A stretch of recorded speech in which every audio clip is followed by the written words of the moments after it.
মৃত্যুর পর আত্মা কোথায় যায়? পিতৃলোকের গোপন সত্য। পিতৃপক্ষ বিশেষ একান্ত ভক্তি ভরে শুনুন। পিতৃলোকের গোপন সত্য। ওম নমো নারায়ণায়। ওম পিতৃভ্যো নমঃ। আজ আমরা প্রবেশ করব এক রহস্যময় জগতে, যে জগতের নাম পিতৃলোক। এই পৃথিবী থেকে যখন কোনো আত্মা বিদায় নেয়, তার গন্তব্য কোথায় হয় জানো? সব আত্মা সরাসরি স্বর্গ বা নরকে যায় না।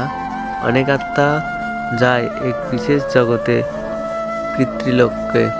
পিতৃলোক কি?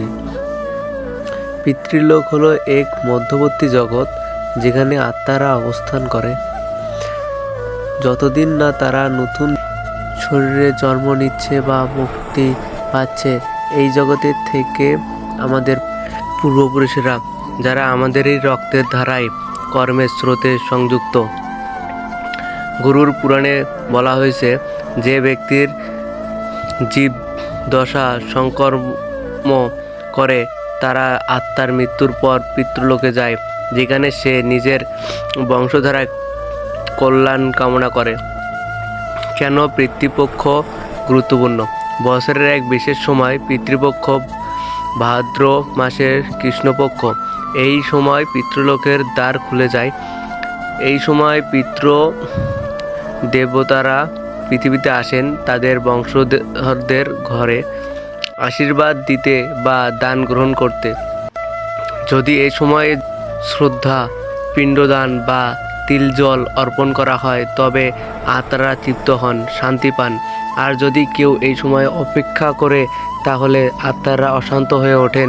তাদের অশান্ত আত্মা বংশের সুখ নষ্ট করতে পারে। গরুর পুরাণে পিতৃলোকের বর্ণনা। গরুর পুরাণে ভগবান বিষ্ণু গরুরকে বলেন, পিতৃলোক চন্দ্রের অধীন, যেখানে আত্মারা বিশ্রাম নেয় যতদিন না নতুন যাত্রা শুরু হয়। যারা জীবনে পিতৃভক্ত তারা সেখানে সম্মানিত হয়, আর যারা পিতৃঋণ ভুলে যায় তারা সেখানে অন্ধকারে ঘুরে বেড়ায়। পিতৃলোক স্বর্গ নয়, আবার নরকও নয়। এটি একটি অন্তর্যামী জগৎ যেখানে আত্মারা অপেক্ষা করে তাদের পরবর্তী জন্মের জন্য। পিতৃঋণ ও শ্রদ্ধার মাহাত্ম্য। আমাদের জন্ম সম্ভবই হতো না যদি আমাদের পিতৃপুরুষরা না থাকতেন। তারা আমাদের শরীরে, আমাদের রক্তের, আমাদের শ্বাসে বেঁচে আছেন। তাই ঋষিরা বলেছেন, দেবঋণ, ঋষিঋণ ও পিতৃঋণ, এই তিন ঋণ মোচন করেই মানুষ মুক্তি পায়। যে ব্যক্তি নিজের পিতৃঋণ শোধ করে না, সে যত বড় সাধনাই করুক না কেন, আত্মার মুক্তি অসম্ভব। তাই পিতৃপক্ষে একবার অনন্ত 3 জল পিণ্ডদান বা প্রার্থনা করতে হয়।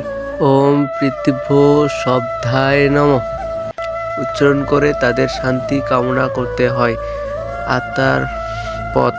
মৃত্যুর পর যাত্রা। গরুর পুরাণে আত্মার পথে বর্ণনা খুব স্পষ্ট।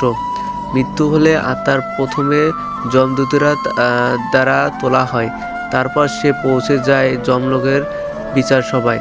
যদি তার পাপ পুণ্যের সমতা থাকে তাকে পাঠানো হয় পিতৃলোকে, যেখানে সে থাকে যতদিন না নিজের পরিবারের কেউ তার জন্য পিণ্ডদান করে।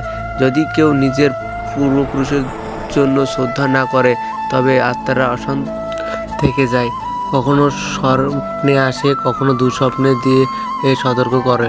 পিতৃলোক থেকে আশীর্বাদ। যে ব্যক্তি পিতৃপক্ষে আন্তরিকভাবে নিজের পূর্বপুরুষদের স্মরণ করে, তাদের জন্য দান করে, প্রার্থনা করে, সে শুধু পারিবারিক শান্তি নয়, ধন, স্বাস্থ্য ও সন্তানের আশীর্বাদও পায়। পুরাণ বলে, যে ব্যক্তি পিতৃপক্ষে পিণ্ডদান করে তার ঘরে লক্ষ্মী স্থান হয়, তার বংশ ধ্বংস হয় না। তাই এই পিতৃপক্ষে একবার মন দিয়ে চোখ বুজে স্মরণ করো তোমার দাদু, ঠাকুরদা, মা, বাবা যারা আজ আর এই পৃথিবীতে নেই, তাদের নামে তিল জল দাও। তাদের জন্য একবেলা ভাত বা ফল দান করো, কারণ তোমার রক্তে তারা বেঁচে আছে। তাদের তৃপ্তি তোমার জীবনের স্থিরতা। ওম তৎসৎ। ওম পৃথিভ্যো শ্রদ্ধায় নমঃ। ভিডিওটি শেষ পর্যন্ত দেখার পর যদি ভালো লাগে তাহলে লাইক, শেয়ার এবং সাবস্ক্রাইব করে দেবেন।